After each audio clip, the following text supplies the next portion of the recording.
Hello, good morning and welcome. I'm Jo Stanford and I've been working with my counterparts across the NHS to develop the project profession. And for those of you that attended the NHS Project Futures Festival in February, it's great to be together again. For those of you joining for the first time, welcome to the first quarterly NHS Project Futures Compass Day.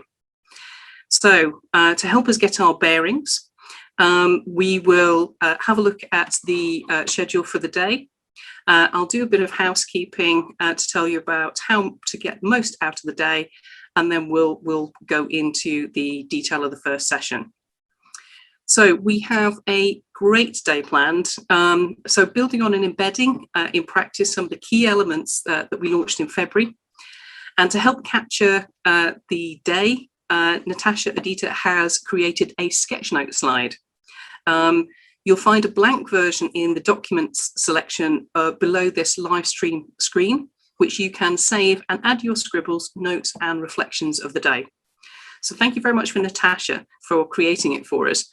I think this is a really great skill that many project managers could really do with to help visualize key ideas and concepts for those hard to engage stakeholders.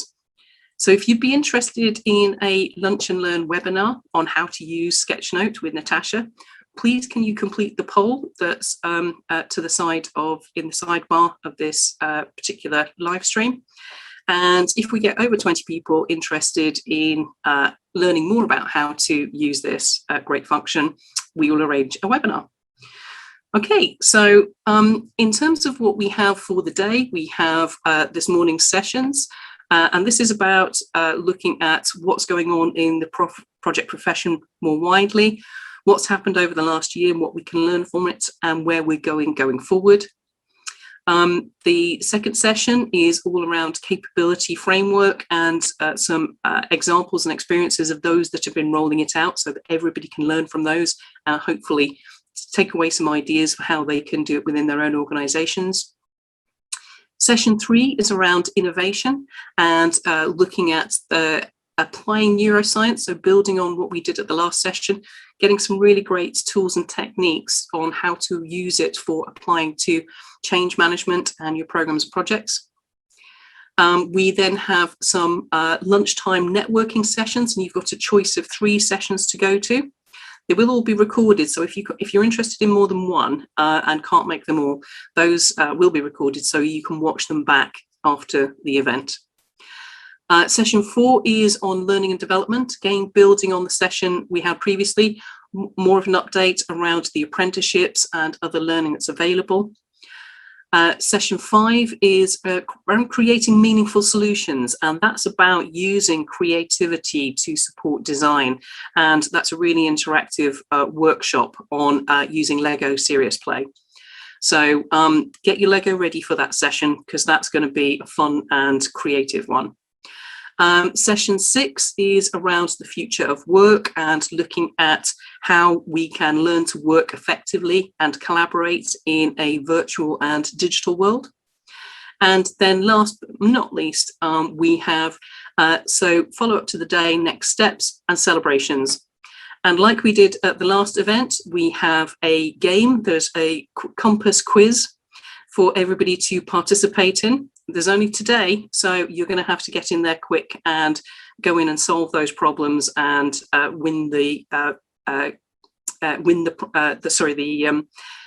get your points.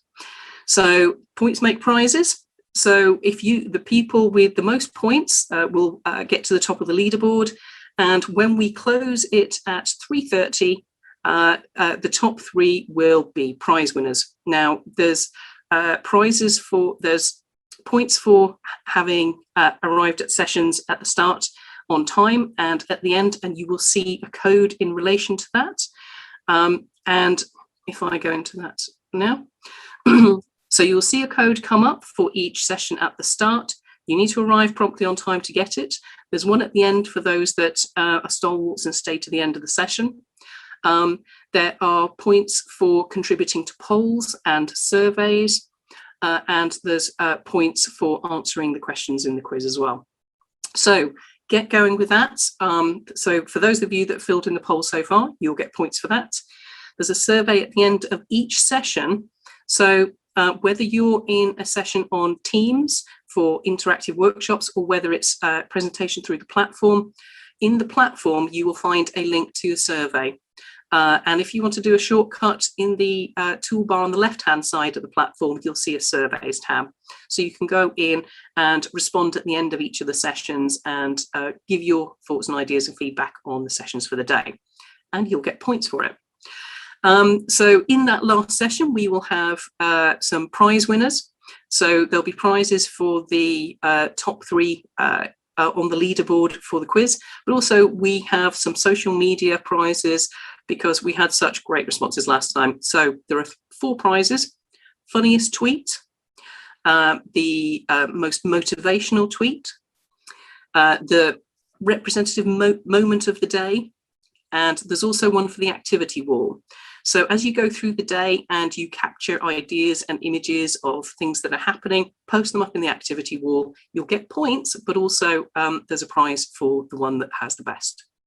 So that'll all come in session 7 at the end of the day. And we've also, to have a bit of fun and to just really give us a chance to socialise and network, we are also going to put on a pub music quiz. So come along. Try out your hand at it. There's no prizes for that. That's just for fun and a bit of a laugh. And at the end of that, we're going to have an 80s style disco. And the great thing is nobody will be able to see you dance or sing. So you can come along, bring a drink, have a chat in the text, have some fun, and finish off the day properly. So that's getting us going with the day. The other key thing is this is really important to socialise and network, and this is a real opportunity to connect with people across the system. One of the things that was really critical about the whole sort of COVID response thing was actually being able to connect and network and collaborate with our counterparts. And this is a really great opportunity to find out who else is in your region, who else is in your same kind of role, connect with the regional network leads, get to know them. Contact the ambassadors and champions, get to know them too. But also it's really important that you kind of get involved, and Henry's going to be talking about that in a little bit. So this is the last chance you'll get to see and win the 50 points for the opening session, and they will be at the start and end of each session. So you need to make a note of the code, and the code will be unique to each session and each quiz question. You need to go into the quiz tab in the platform. There is an element, you can either find it in the list of questions, or you can enter code, and it will assign the points to you. So that's it for this one. You're going to have to keep an eye out for the rest of them throughout the day. If you miss it at the start or miss it at the end, it's tough luck. No asking the help desk if you've missed it. Okay, so moving on to the day and what we hope to get out of this particular session. So I mentioned I'm Jo Stanford. I'm going to talk a little bit about what's going on in the wider world of project management.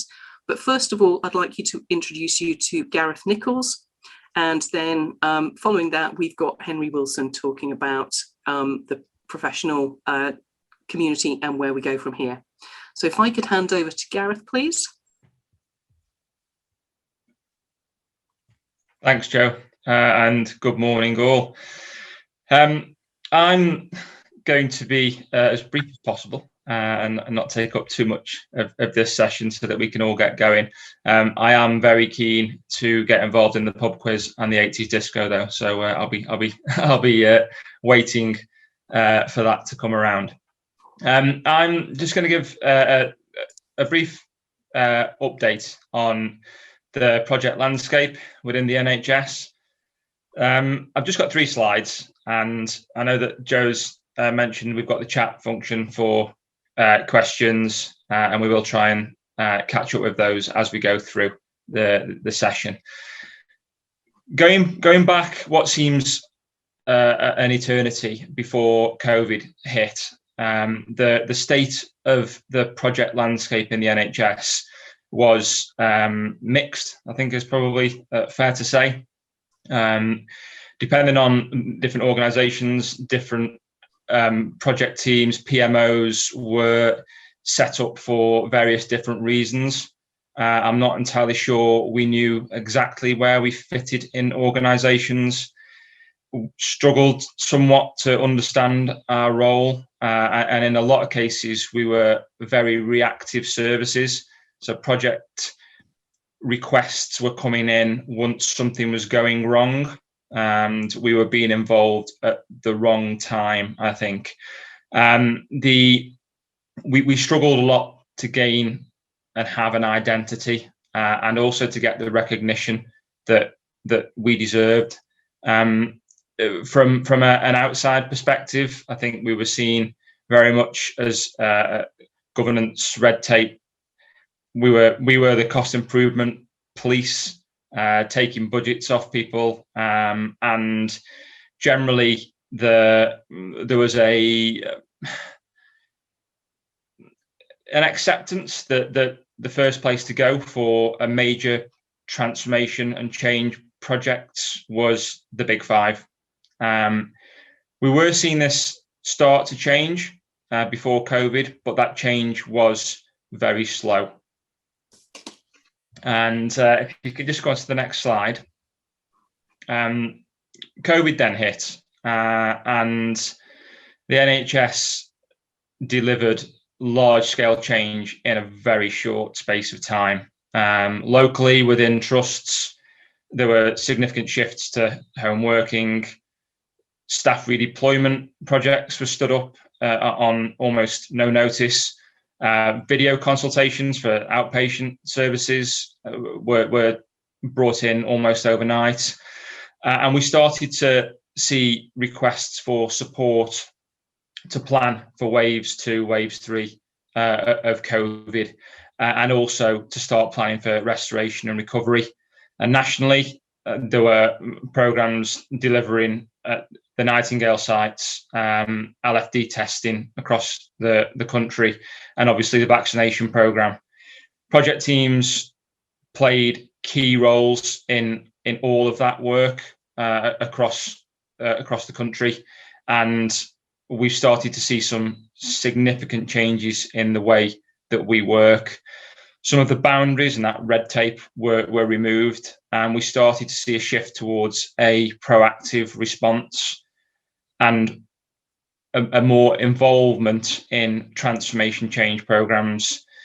The project profession, I feel, and certainly the colleagues I've spoken to feel, that we are starting to be recognised as a true value-adding support service. So if we go on to the next slide, it's about what next. COVID has united people against the common enemy. It's brought us together, not just within trusts, but across ICSs and across the country. We know that restoration and recovery is going to drive greater demand for our services, and we've got to keep the momentum, and we've got to continue to grow and develop the project profession in the NHS. From my understanding, my perspective, I don't think there's ever been a better time for us to come together as a profession and to start to drive and deliver large-scale transformation in the NHS. In terms of what's happening nationally, the shift to ICS, ICPs, we've got an abundance of talent, skill and experience within the project profession across the NHS. We've got more training and development opportunities than I've ever known in my last 12, 14 years of project experience. And we have now got networks, good, strong networks that we need to be utilising. And in my mind, there's never been a better place or time for this Project Futures movement. That's really all I've got to say. So I'll hand back over to Joe. Thank you, Joe. And obviously we will try and get any questions as we go through. Thank you, Gareth. That's great. And thank you for reflecting on what's been a really challenging, but also quite an opportunistic year potentially for us, and how we could make the most taking it forward. That was great. So I wanted to talk a little bit about the sort of state of the project nation and what's going on outside of the NHS, and how we can perhaps engage with some of those things to help us to develop and to be aware of what's happening there.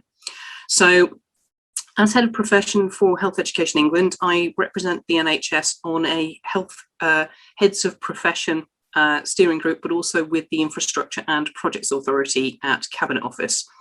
For those that aren't familiar with the IPA, they are the body that sets standards in the public sector for programme and project management. They also set the assurance and governance of major projects, all major projects in the public sector. So that includes things like High Speed 2, Crossrail, Universal Credit. And as part of that, they also manage and monitor the oversight of the healthcare major projects, and that includes things like genomics. There's a lot of big IT projects that's in there. So if you're interested in the information underneath the live stream, you'll find a link to the IPA and you can see more about what they do. So there's a key thing in terms of the IPA this year. Their mandate, which usually covers oversight and assurance of major projects, for the first time includes oversight of the system's capacity and capability to deliver programs and projects. And that's all about project workforce. And they now have a role and a remit in order to make sure that the system has the capacity and capability to deliver. So that's a big change, and that's one that will impact on us, because as a key deliverer of services and functions and projects to the sector, the role that we play in coordinating and gathering the information and managing and monitoring and supporting the development of the profession is going to have suddenly some scrutiny. So that gives us a more firm standing in terms of the profession within the NHS, which is fantastic. So as part of that, they have been developing elements specifically for the civil service, but it applies to us, so we need to adapt and develop it for the NHS as well. They're currently starting a survey around portfolios, and they're looking to move to a very much a portfolio view, because they've noticed that projects in and of themselves might be successful, but it's actually what's the impact on the wider system and what's the portfolio investment that's going on. So portfolio management is going to be of particular interest in the coming year or two. So anybody who's involved in that, we can keep informed on that area. They've developed a project academy, and we're working with them on how and what they're developing to make sure that what we do is aligned to that, and we've got relationships built with them. There's currently a major projects leadership competence assessment working group going on that I'm involved with. I'm particularly interested in what happens with that, because it's around setting standards of capability for SROs. And so it's important we understand what those assessment capabilities are, so that we can look to make sure that we support people with that within the NHS. The other element then is the oversight of project speed, and this is well, as it sort of says, it's the accelerated delivery of major projects, particularly infrastructure ones. But that includes also the capacity and capability to deliver it. So looking at infrastructure estates in the NHS is going to be an area of scrutiny. So one of the things we're looking to do is pull together a specific interest group of people who work in or are part of the sort of estates and infrastructure programs and projects in the NHS, to get that group together to talk about, what can we do to support them potentially. So Emily Lawson, who is, I think she's the commercial director at NHS E&I at the moment, she has been poached by Boris to go and work in the Prime Minister's delivery unit, helping to deliver the aims of Project Speed and the infrastructure priorities. So it would be useful to have a connection there, hopefully, and an understanding of how it impacts in health. So alongside that, the APM, so the Association for Project Management, which is the primary professional body in the UK, and particularly because it's a chartered body, it's very valuable for us in terms of developing professional standards and accreditation. They also have a major project leadership competence assessment group going. Now, luckily, Fiona, Spencer, who heads up the IPA profession, is also on that group, and we had their meeting around that yesterday. So the APM is looking to build and develop project leadership competence as well. So we're contributing to that. That will also be of interest to us and what we can do to support senior people and project leaders in the NHS. The APM also has its conference, which is the Power of Projects, which is the 7th to the 11th of June. The link to that is also in the session information. So do connect up and link up with that. As if you're an individual member of the APM, it's free. If you are part of our corporate membership, which everybody has in the NHS, we have corporate partner membership. It's £15 per person to join, which I think is a bargain for what will be a big event. And for anybody who's interested in becoming chartered, we had a group recently who sort of went through the process of getting ready for it, and we had at least one person over the line in terms of getting their chartership application in. The future dates are the 23rd of July and the 24th of September. So if you're interested, let us know, because one of the things it's been doing is there's lots of support for it, and there's coaching that we've done for people in that area. The other thing that's going on that I'm involved with is around the development of the profession and new roles within the profession. So we procured a project data analyst apprenticeship level 4, but there's work going on that's pan-sector. So it's MOD, it's BAE Systems, gas and oil industry, all working together to develop a project data analyst capability framework, which will then form part of our competence framework. So I'm involved in that as well, because that for me is one of the big growing areas within the profession. So if anybody's particularly interested in being involved with that, also post it in the chat and let me know, and I'll be happy to keep you all informed. So there's a lot going on and a lot of opportunity, I think, and we need to then factor that into how we develop the profession in the NHS. So in terms of where we're going with the future of NHS Project Futures, that's in all of our hands. This isn't for any one person or one small group to decide. This is a collaborative. The NHS Project Futures is a brand for us that we created to represent us as a community. And one of the things that we need to look at is, where do we go with this going forward? We've created a lot of the really core parts of, an essential service or function or association for the community, and we need to decide how we're going to take that forward. So in terms of where we're at now, so we've got the Community of Practice in Knowledge Hub, we've got the online learning on e-learning for healthcare, we've got the apprenticeships, the learning and training prospectus. We've got the capability framework that we're rolling out, along with at the moment, the manual competence assessment tool. And what's going to be developed this year is going to be the online tool on e-learning for healthcare. So people can use that to help assess and plan their development. We've got the corporate membership of the APM, so that's about professional body alignment. We've got then opportunities for learning and development and accredited learning through the APM and through government, through the Major Projects Leadership Academy and project leadership programs. And the thing we're going to be looking at developing this year is around talent management, coaching and mentoring. There's a session later on today. That's an area that we want everybody to contribute to and get involved with. We're going to build on the community networks, the regional networks, and then we're also looking at how we can build on the knowledge and learning elements as well. So there's an awful lot going on, and one of the key elements of this is, how do we keep this going and how do we keep it sustained? So one of the things that we need to get your input into, and there is also a survey around this, and Henry's going to talk about the direction of travel in a moment, but it's going to be really critical that we look at all the options for how we take it forward and sustain the project community and the scope of it. So I'm hoping that we have quite a few of the Scottish contingent with us today. If you are, give a shout out in the chat, introduce yourselves and say, say your name and where you're from. We're really keen that this is not just a small group of people. Health and social care has such a combined collaborative need to work together. And it's not just in England, so looking at the whole of the UK, one of the things we can look at is the direction of travel for the community and the scope of it.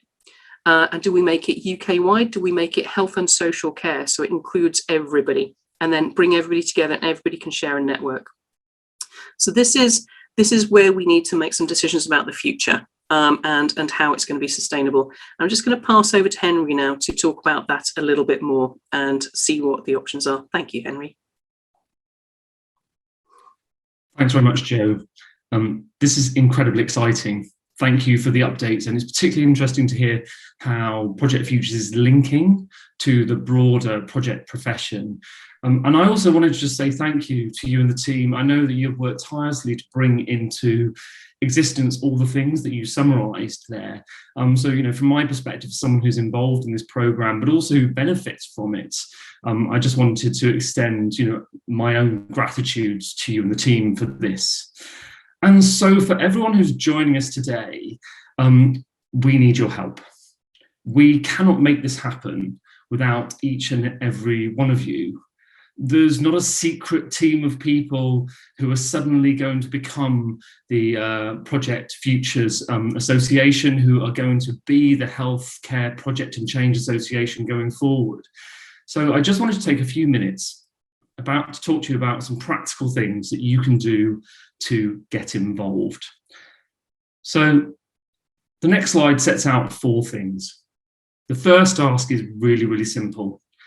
Just continue to be amazing, continue to do great work, continue to show each and every day why project and programme management is crucial for delivering the world's best healthcare. As Gareth mentioned, particularly now, delivery of projects and change has never been more important for the NHS to help us recover from COVID, to help us maintain the momentum of the transformation that COVID has also helped us accelerate. Secondly, and Jo mentioned this, continue to connect. Talk to each other, share with each other. That's why we're here today. By sharing, we can do things more quickly. We can do them better.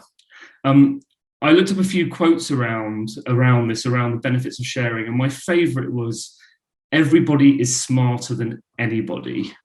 So if you're not already signed up to the Project Futures K-Hub portal, that's a great place to start. There's a link to it on the next slide, which we'll show you.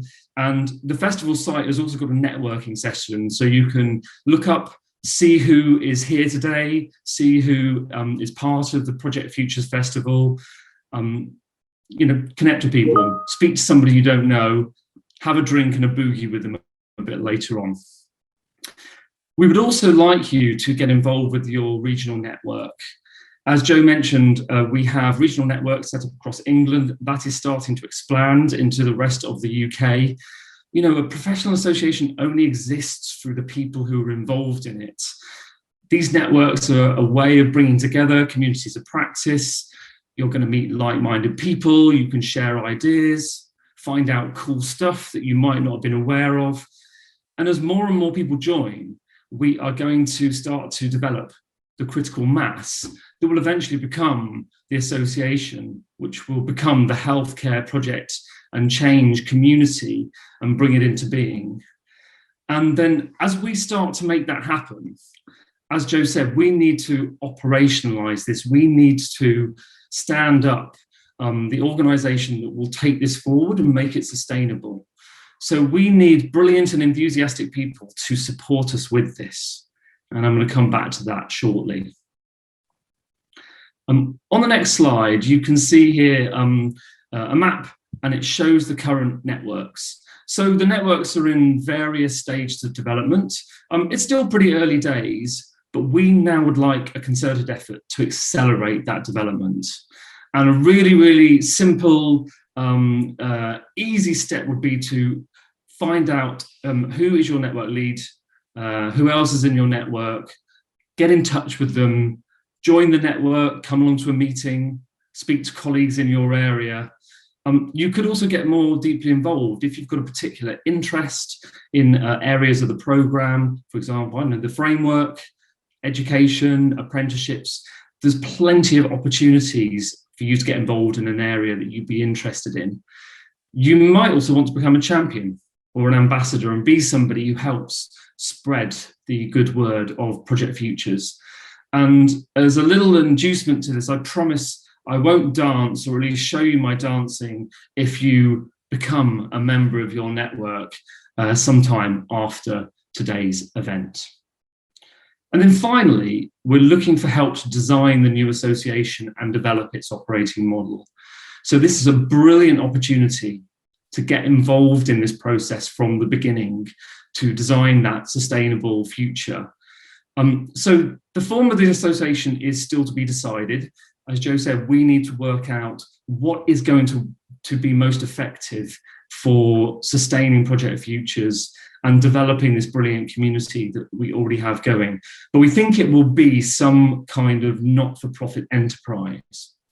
So if you've got a particular interest, or you've had experience in developing operating models, or standing up, setting up not-for-profit type enterprises, we'd love to hear from you.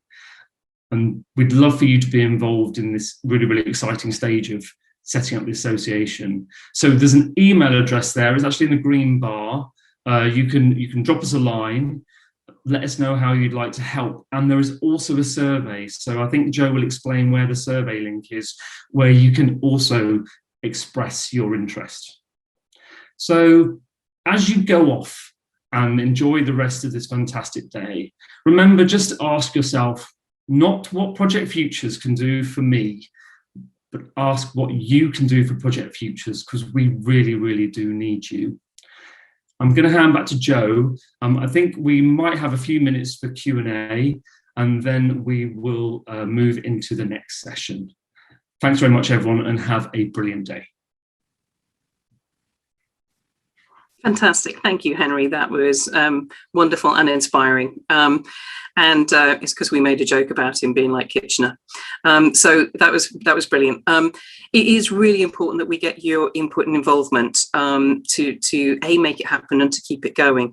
So after this session, if you go into the surveys bar, you'll find the survey at the top of the list. And it says join in by sort of volunteering. If you could go in and answer, and it's being able to do anything.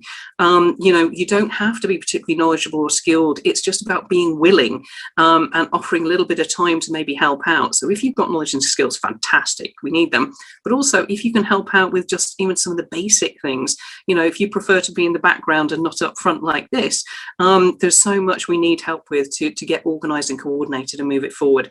So everybody can do something to help. So please do volunteer. It's really essential. So before we kind of end the session, we'll go into a Q&A and see if anybody has popped any questions in so far. So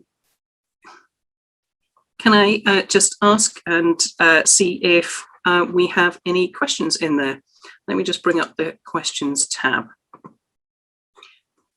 So we've got one question so far. So if you want to get your questions in, get them in quickly. We've got a few minutes to give us a chance to talk about it. So I'll read this first question out. So it's from Phil, and he says, I generally found that our PMO, which was redeployed into gold and silver, have raised our profile as a result. Managing COVID-related projects has helped operations leads see the skill set associated with project management.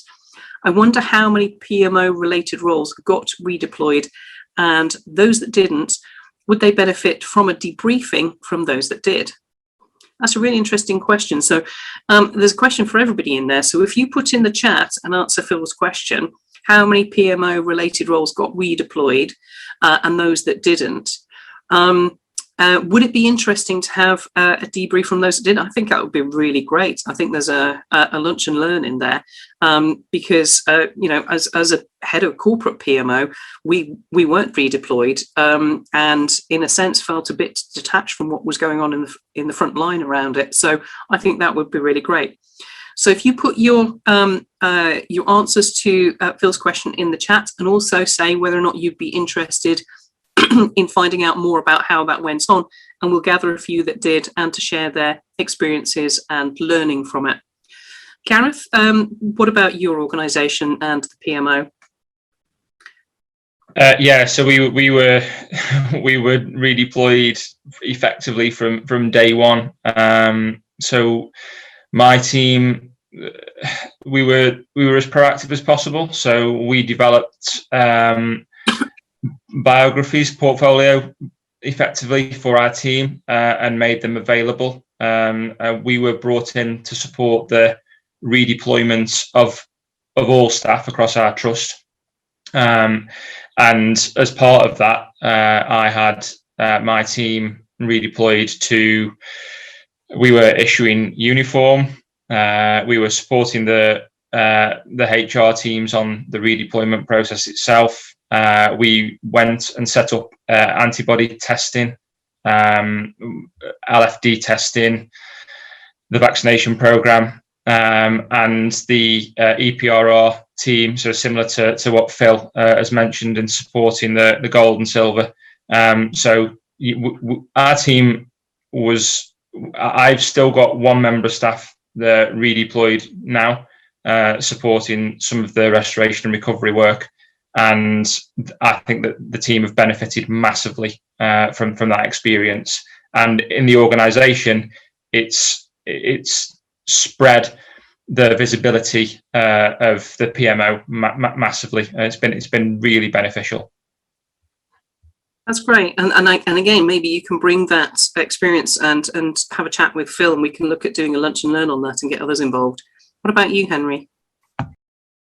Pretty much the same story, Joe. Every single member of my team got redeployed to various areas. We were involved in the vaccine program, onto critical care wards, supporting deployment of resources. And one of the key learnings that we had was that we brought back a whole load of new insights into our transformation program, and that's helped determine the direction of some of the priorities that we've got for this year, and helped us have an insight into some of the challenges the organisation is facing, many of the operational teams, the clinical teams, and hopefully will help us to deliver better projects and projects of higher value in the coming months and years as a result of that. And the hard thing was also just keeping the show on the road. We kept our own programme going in parallel because we didn't want to lose momentum, and we were also involved in projects that were delivering change real time to help the organisation in response to the COVID crisis. But like I said, we've really tried to bring back the sort of like the positives for that from our transformation team perspective. That's great, thank you. So we've got a couple of more comments and questions. So we've got a comment that says, our PMO has definitely become more visible through COVID, and I found Gareth's presentation spot on. But my question is to Joe, with our increased visibility, we are supporting more and more. So can you give any more information on the portfolio work with IPA? How will that potentially translate to individual trust work? Well, the survey that's going out at the moment, in fact, I think I shared it in the documents at the bottom of the page. I thought it might be of interest to people. What I will do is, because it's not actually sort of really up and running yet, they're looking to gather information in the first instance. What I'll do is we'll see if there's a group of people interested across the NHS in being connected in with that work, and we can get a group together to both contribute to the development of it, but also how we can disseminate it then across the NHS community, so that people are aware and understand what the impact of that might be, but also what the advantages might be for us in terms of building that portfolio level overview. Because I don't know about you, but I often see individual projects that are successful, but they cause chaos in the rest of the organisation or the system. So having a look at the prioritisation of portfolios and also the impact of projects on the wider organisation, I think, is really critical. So we can follow that one up, definitely. We also have another comment, and this is around the sort of association, and so it says, there are many types of non-profit organisations. Do you have any preference? Social enterprise, charity, main types of sort of charity operating models. In a sense, we only know what we know so far. And one of the things I'm incredibly keen on is that whatever is designed collectively by the community with the support and the approval of the community. This isn't going to be a kind of, well, we're going to go down this one route. The working group that we're pulling together is going to be doing that research initially to look at what all the options are, evaluate those options, share those options with the community, and then see what the preference is for the community. This is a community a group for members, so it's for members to decide what direction it goes in. But if people have got knowledge and skill that can contribute to that research and evaluation piece, that would be incredibly valuable input into this stage of it. So the options are open. We're open to look at what would be best for the community and to get community's engagement. So please do get involved with that. That's actually last of the questions that I have at the moment, and I haven't had a chance to look at the chat and any comments or questions in there. I hope that somebody's been kind of feeding in or replying to those. If there's any that haven't been answered so far, we will take them away and provide answers and updates to everybody going forward. So just to say and finish off then, to come back to the community and the direction of travel. So going forward from here, in terms of then the next steps, one of the things is about keeping the community going. And if we can just share the slides again. So we have 2 future days like this one that we've got penciled in, and I'd like you to get those dates penciled in as well right now, because I appreciate this was perhaps a little bit last minute, and again that's because we've struggled, because the small team of us volunteering to do this is doing it on top of a full day job, and the day job's just got a lot busier. So please pencil in those dates. We will plan to get them organised sooner, but we also need you to help us to organise those as well. So as part of the survey, if you can let us know if you're interested in helping out with setting up these events. They are great fun, but it also takes quite a lot of coordination, and we really need some more help with that. So put those dates in the diary, and let's keep it going. Let's make the most of it. So moving on from this excellent introduction, and thank you, Henry and Gareth, for that real sort of insight into what's been going on, what we can learn from this, and where we're going, and how we can get involved in heading forth. So the next session is around building on the capability framework, and the launch of that at the festival in February.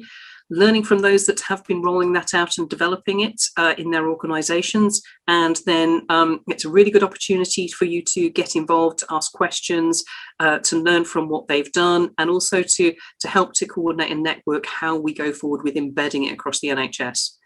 This is a real critical piece of the puzzle for the profession in terms of actually being able to embed it in the system in the NHS. Having the capability framework, the competencies, the accredited training, the apprenticeships is essential for us to build that capacity and capability we talked about, but also to maintain and build our professionalism within our community, and to support the outcomes we're all here to achieve, because that's ultimately what we're here for, is to deliver on the best health and social care we can for our communities, for our families, for the nation as a whole. So thank you for joining us today. I hope you have a really fun and exciting day. Don't forget to come to contribute to the polls, the survey at the end of this session, plus all the others. Do the quiz, come along to the session at the end of the day, because we need to stop and celebrate and pause and enjoy ourselves. Work and life is hard, and actually sometimes it's just great to have a bit of fun. So do join us for that. Have a great day, and I'll see you again very soon. Thank you very much, everybody.